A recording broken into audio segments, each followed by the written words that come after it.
बिस्मिल्लाहिर्रहमानिर्रहीम। अल्लाहुम्मा सल्ली अला मुहम्मद व आले मुहम्मद। हज़रत काब बिन मालिक रज़ी अल्लाह ताला अन्हु फरमाते हैं कि जंगे तबूक पर जाने की तैयारियां हो रही थी। मुसलमान जंग में हिस्सा लेने के लिए अपने अपने नाम का अंदराज करवा रहे थे। ये फलों के पकने का जमाना था। ऐसे मौसम में मेरी तबीयत आराम तलबी और राहतगिरी की तरफ बहुत माइल हो गई। रसूल अल्लाह सल्लल्लाहु अलैहि वसल्लम और दीगर मुसलमानों ने जंगी सामान खरीदने की तैयारियां शुरू कर दी। मैं हर सुबह उठकर जहाद की तैयारी के लिए बाहर निकलता, लेकिन खाली हाथ वापस आ जाता। रोज खुद से कहता कि तैयारी कर लूंगा और जहाद पर चला जाऊंगा। हत्ता कि हर रोज यही होता रहा और जाने के दिन निकल गए। लश्कर तबूक पहुंच गया। इस्लामी लश्कर के जाने के बाद जब कभी मैं बाजार में निकलता तो मुझे ये देखकर बड़ा दुख होता कि जो भी मुसलमान नजर आता है इस पर या तो नफाक की फटकार नजर आती है या ऐसे मुसलमान दिखाई देते हैं जो वाकई अल्लाह की तरफ से माजूर और लंगड़े लूले थे। जब रसूल अल्लाह सल्लल्लाहु अलैहि वसल्लम तबूक पहुंच चुके तो मुझे याद फरमाया और पूछा, काब बिन मालिक क्या कर रहा है? तो बनी असलम के एक शख्स ने अर्ज की, या रसूल अल्लाह सल्लल्लाहु अलैहि वसल्लम, इसको खुश ऐशी और आराम तलबी ने मदीने ही में रोक लिया है। जब रसूल अल्लाह तबूक से वापस तशरीफ लाने लगे तो मैं सख्त परेशान था कि अब क्या करूं। मैंने गलत हीले बहाने सोचने के बजाय सब कुछ सच सच कहने का इरादा कर लिया। नबी अकरम सल्लल्लाहु अलैहि वसल्लम जब सफर से वापस आए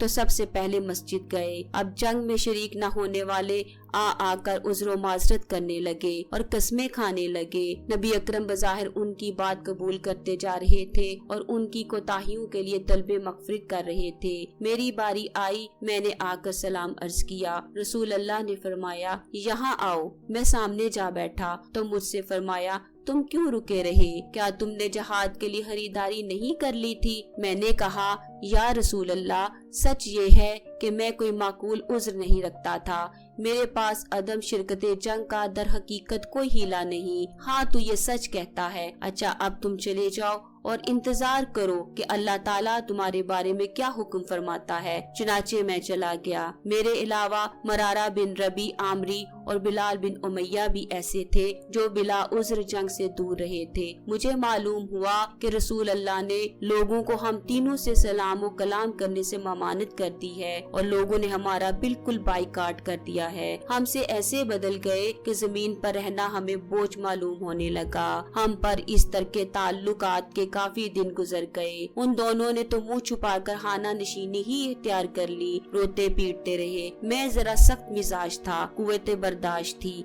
जाकर जमात के साथ बराबर नमाज पढ़ता था, बाजारों में घूमता था, लेकिन मुझसे कोई बोलता न था। मैं रसूल अल्लाह के पास आता, सलाम करता और देखता कि जवाब सलाम के लिए रसूल अल्लाह के होंठ हिलते हैं कि नहीं। फिर आपके करीब ही नमाज पढ़ लेता। चोरी चोरी आपको देखता। मैं नमाज पढ़ने लगता तो आ हजरत मुझे देखते। मैं आपकी तरफ मतवज्जो हो जाता तो नजर फेर लेते। जब इस बाइकाट की मुद्दत लंबी होती गई तो मैं अबू कतादा रज़ी अल्लाह ताला अन्हु के बाग की दीवार फांद कर इनके यहाँ गया। वो मेरे चचाजाद भाई थे। मैंने इन्हें अल्लाह की कसम देकर बात करने की कोशिश की। वो फिर भी कुछ ना बोले। मैंने फिर कसम दी तो इतना कहा कि तुम्हारे साथ क्या होगा इसका अल्लाह और उसके रसूल को इल्म है। मैं फूट फूट कर रोने लगा। फिर दीवार फांद कर वापस हो गया। एक दिन मुझे शाह गस्सान का एक मकतूब दिया गया। पढ़ा तो लिखा था कि हमें इतला मिली है कि तुम्हारे आका रसूल अल्लाह ने तुम पर सख्ती की है। तुम कोई मामूली आदमी तो नहीं कि यूं हलकान होते फिरो। हमारे पास आ जाओ, हम तुम्हें नवाज देंगे। मैंने हाथ पढ़कर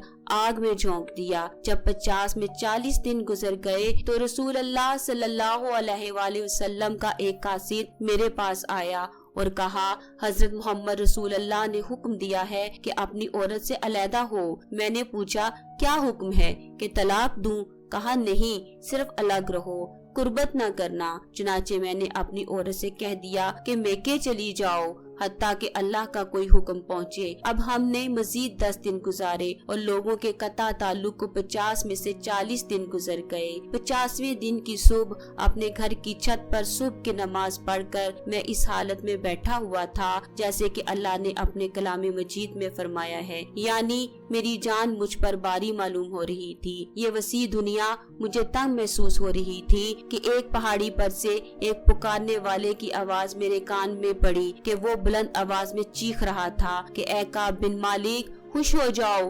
یہ سنتے ہی میں سجدے میں گر پڑا اور سمجھ گیا کہ اللہ نے میری توبہ قبول کر لی ہے۔ مصیبت کا زمانہ گزر گیا۔ صبح کی نماز پڑھنے کے بعد رسول اللہ صلی اللہ علیہ وآلہ وسلم نے اطلاع سنائی کہ اللہ تعالیٰ نے ان تینوں کی توبہ قبول کر لی ہے۔ لوگ ہمیں خوشخبری دینے کے لیے دوڑے۔ میں فوراً رسول اللہ کے پاس جانے کے ارادے سے نکلا۔ لوگ مجھے راہ میں جوک در جوک ملتے اور مبارکباد دیتے جاتے۔ میں مسجد میں داخل ہوا تو نبی کریم لوگوں کے درمیان بیٹھے ہوئے تھے۔ مجھے دیکھتے ہی طلحہ بن عبید اللہ دوڑ پڑے، مجھ سے مصافحہ کر کے مبارکباد دی۔ میں نے آ کر رسول اللہ صلی اللہ علیہ وآلہ وسلم کو سلام کیا۔ آپ صلی اللہ علیہ وآلہ وسلم کا چہرہ مبارک خوشی سے چمک اٹھا اور کہنے لگے خوش ہو جاؤ، جب سے تم پیدا ہوئے ایسی خوشی کا دن تم پر آیا نہ ہوگا۔ میں نے پوچھا یا رسول اللہ صلی اللہ علیہ وآلہ وسلم، یہ بشارت آپ صلی اللہ علیہ وآلہ وسلم کی طرف سے ہے یا اللہ کی طرف سے؟ فرمانے لگے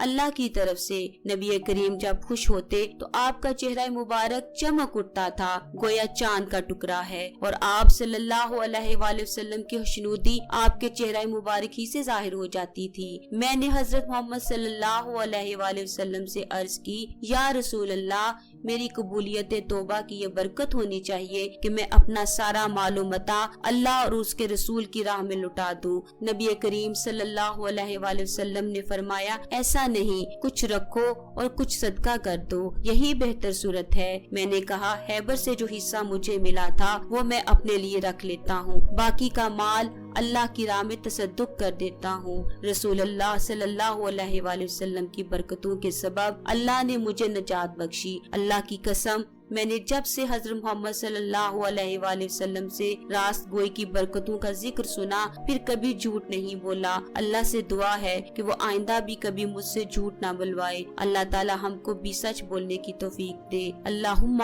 صلی علی محمد وآل محمد۔